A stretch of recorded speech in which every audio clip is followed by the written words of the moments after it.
Сәлеметсіздер ме оқушылар? Бүгінгі тақырыбымыз ұлы ерлікке тағзым, екінші сабақ.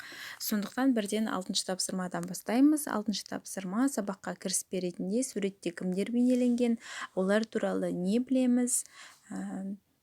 Ұлы Отан соғысының ардагерлері туралы білеміз бе? Олардан кімдер танимыз? Біздің тұрғылықты жерімізде, туған жерімізде осындай Ұлы Отан соғысының ардагерлері бар ма? Олар туралы не білеміз? Мүмкін сіздердің аталарыңыздың арасында бар шығар. Соны туралы ізденіңіздер. Келесі тапсырма, 7-ші тапсырма. Бұнда оқылым, мәтінді мұқият оқыңыздар және мәтінге тақырып қойып жоспар құрыңыздар. Егер де ойлап қарасақ, халқымыздың басына түскен 30-шы жылдардағы зұлматтан кейінгі қазақтың басына түскен екінші бір сұрапыл қырғын Ұлы Отан соғысы болғандығы ақиқат. Бұл соғыста біздің азаматтарымыз ерлік пен қаһармандықтың ең жоғары деңгейіндегі үлгісін көрсетті. 558 қазақстандық Кеңес одағының батыры атанды, ал оның ішінде қазақ азаматтары да аз емес еді. Уақыт өткен сайын аға толқын сіздердің қол жеткізген ауқымды жетістіктеріңіз, ірі табыстарыңыздың маңызы артып келеді.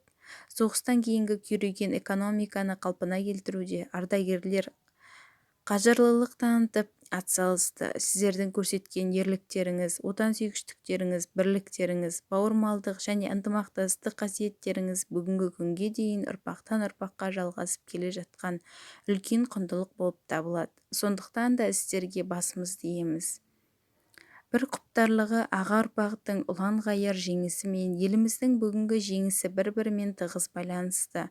Егер де жеңімпаз әкелеріміздің ерлігі болмағанда, біз бұндай мемлекетті құра алмас едік. Туған отанның бостандығы мен азаттығы үшін ауызбен айтып жеткізгісіз қиындыққа төзіп, ұлы жеңіске қол жеткізген майдангерлерден қалыспай тылда қажырлықпен еңбек еткен, сөйтіп жеңісті жақындатуға өз үлестерін қоса білдіңіздер. Тек қан майданда ғана емес, тылда жұмыс істеп, ашаршылықты, ауыртпашылықты бастан кешіріп, таңның атысынан күннің батысына дейін тізе бүкпей жұмыс істеген сол бір қайратты да қайсар жандарға көпшіліктің, анығырақ айтқанда бүгінгі ұрпақтың ризашылығы шексіз. Нұрсұлтан Әбішұлы Назарбаев. Мәтін түсінікті деген ойдамын. Осы тапсырмаға қатысты бізге 8-ші тапсырма жазылым берілген. Ұлы Отан соғысы ардагерлеріне алғыс айтып хат жазыңыз. Хатта мақал-мәтел мен фразеологиялық тіркестерді пайдалану қажет. Байқасаңыздар, 7-ші тапсырма хат үлгісінде, Нұрсұлтан Әбішұлы Назарбаевтың, тұңғыш елбасымыздың Ұлы Отан соғысының ардагерлеріне арналған сөзі болатын. Осыған ұқсатып жазсаңыздар да болады.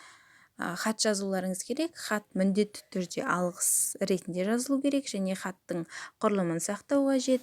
Білесіздер ғой, хат 3 бөлімнен тұрады. Бірінші кіріспе, сәлемдесу, одан кейін негізгі бөлім және қорытынды бөлім. Осы жүйені сақтай отырып, хат жазып шығыңыздар. Және 9-ші тапсырма 9 мамыр жеңіс күні деген тақырыпта фотоколлаж дайындаңыздар. Қазір сіздер қашықтықтан оқыту кезінде үйде болғандықтан телефон арқылы фотоколлаж дайындауларыңызға болады. 10-шы тапсырма менің сабақтан әсерім кестесін толтырсаңыздар болады. Осы сабақта қандай ой пайда болды, не сезіндіңіздер және не ұнады. Осымен сабағымыз аяқталды. Сау болыңыздар.